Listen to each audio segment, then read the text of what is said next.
Jack, Brian. dear Abby and Ann Landers, all those people, they're old and they're getting retired. Mhm. And it looks like they're making way for a new person to be an advice columnist. And Oh, unusually, they are looking for a middle-aged white guy. well, I mean, someone's got to give us a job. So there's got to be some sector of the economy that wants us.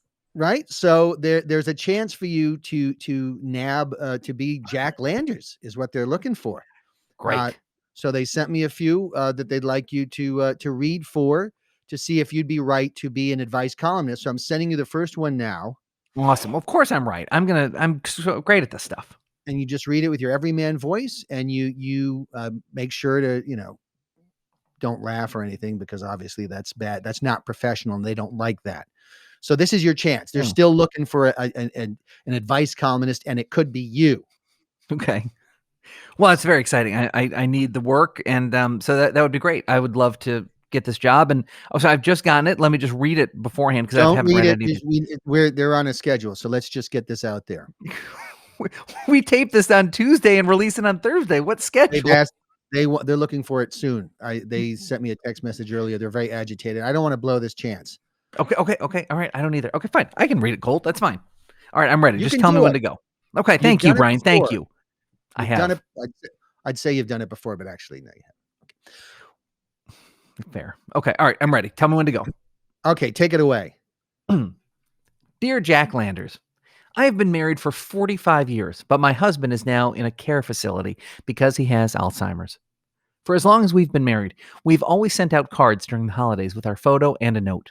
Obviously, he is not lucid enough to participate because his brain is spongy like an angel food cake. I'm now wondering how I should sign them this year, with both our names as usual or just my own. Signed, Wondering in San Diego. Dear Wondering in San Diego, I'm sorry for your predicament, but for as long as he is alive, which won't be for long, you should sign the card for the both of you. But in order to convey to your friends that your dear husband is not what he once was, I recommend adding some levity to the card. Draw a thought bubble over his head that has nothing in it. Or maybe a confusing series of symbols to suggest that he talks gibberish. When you take the photo, make sure to capture the vacant glazed eye look as he stares off to the side, and you can even look at the camera with a shrug of the shoulders and a funny expression. Or dress him up like a nutcracker, stuff a walnut in his mouth, and pretend his arm is the lever. It might be funny to sign with a different name than his real one, so that it's like he doesn't know who he is anymore. There's a lot of fun to be had when your husband is in a care facility. Let your imagination run wild. Sincerely, Jack Landers. Oh, well, that wasn't ideal. So, like, it comes with the advice pre-given. Like, can't I just give my own advice? No, they have a staff of advice givers. So Okay. you're basically just a mouthpiece. You're a figurehead. You'd be like the Queen of England. Oh, I see. You're just kind of you're a figurehead of sorts. Okay. All right.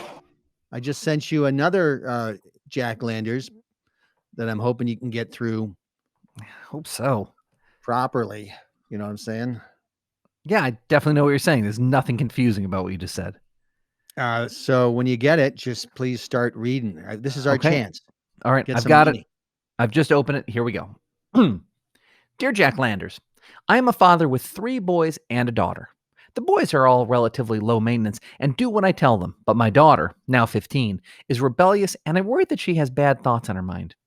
And I'm at my wit's end and do not know what to do. The other day I came home from work to find her standing outside the house. None of her brothers were there. There were no male guardians to be seen anywhere. She was just outside. It blew my mind. I broke a small branch off the date tree and chased her with it. As she fled from me, I was able to see a tiny bit of skin on her ankle.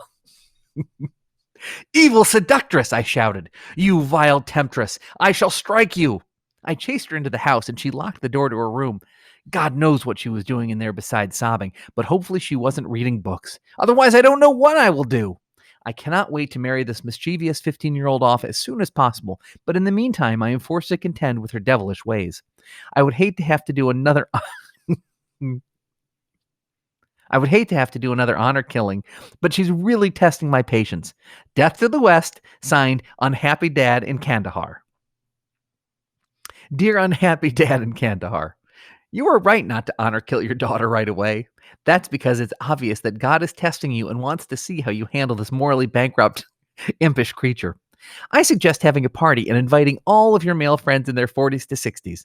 During the party, which of course has no alcohol, have your friends compete by playing various games like Pin the Jew on the Jew and improvised explosive device charades.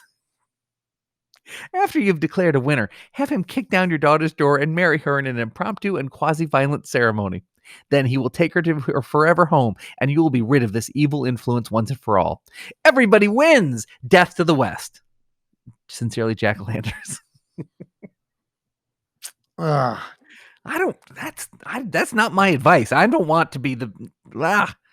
Now this is a syndicated column and it goes out all over the world, so that may be tailored for specific markets. I You just guess got to so. work with it. You can't judge their cultures. Yeah, we have been told that we're not supposed to judge other cultures. That's Yeah. their religion, whatever. So we have to just accept it. We don't want to force our Western ways on these people. That's right. That's the truly liberal thing to do, is to just accept that sort of behavior. That's Mhm. liberalism. Yeah. Cool. Sent you a Oh, third chance. I just got it. I'm so excited. Let's go for it. Okay.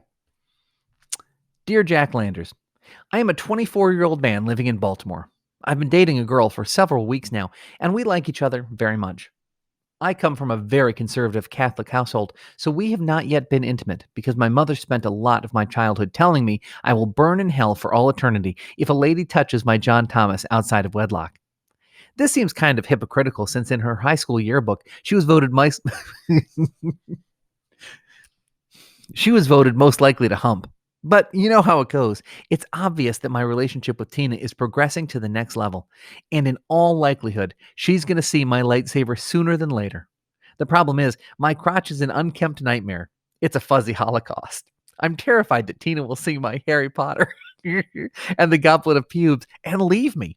I thought about cleaning up the neighborhood with a Manscaped Lawnmower 4.0, but my mother says that a cleaned up crotch is sinful and decadent.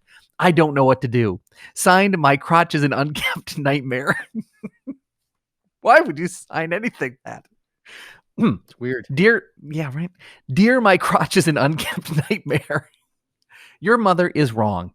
In Leviticus 7, verse 33, it clearly states that follicle maintenance of the groin and surrounding areas is more important than being a good person. Remind your mother that St. Nobby was canonized specifically because he took fantastic care of himself, grooming his nether region before and after Vespers. And back then, he had to do it with rudimentary cutlery from the monk's kitchen. Nowadays, you have it easy. Just go to manscaped.com and get the Lawnmower 4.0. You can clean yourself up just like St. Nobby, and your girlfriend Tina will love you for it. And by love you, I mean the good kind of love that ends with orgasms.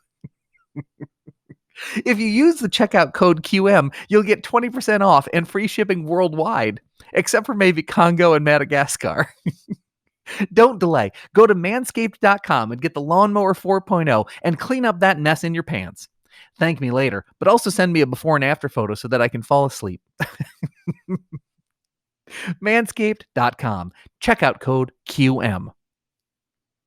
Now wait just a darn minute. Wow. Who syndicated this? And something's fishy about this one.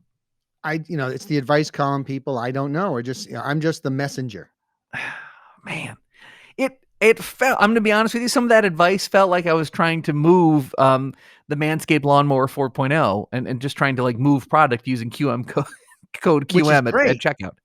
I mean, think about it, it's great because we would like to do that. It sends a good message to a sponsor when you move their product, Yeah. when you sell it, and it is a good product. I know, I love it. Yep. It's a very nice thing to do. Yep. My wife keeps saying, "Oh my goodness, you look like you're 12," and she loves it. If there were like an Olympics, but for just a clean groin area, I might compete. Okay. Do you think that it's going to become? I mean, look, they've allowed you know what you know they've allowed snowboarding. Yeah. Why not? Yeah, why not? Hammer throwing, for God's sake. Yeah, just throw a hammer. What? I do I that mean, when I'm angry. Why does it have yeah, to make an Olympic sport out of it? absolutely. I mean, like having a clean, like finely shaven crotch is a much more difficult achievement than throwing a hammer. Thank you, Jack. It takes a lot of time and energy, but it's worth it at the end Yep. because I feel like $1,000,000 and only 4 follicles. Boy, we treat our sponsors well. We sure do, Jack. We sure do, and we hope that our sponsor treats you well, our dear listeners. When you go out and buy their products, they have let us know that some of you have actually used the promo code Yes, QM, thank and you. we're grateful for that. Thank you. Yeah, because that helps. That's Oh boy, it good. sure does. Yeah, Yeah, it that sends a that message. it sure does. Well, gosh, thank you for listening, everybody, and Brian, good job. Happy 100th show, buddy. Thank you, Jack. Happy 100th. Thank you. Here's to 3 or 4 more. And review us and all that. Yeah, all that. They know. It's nice when they do it. It means a lot.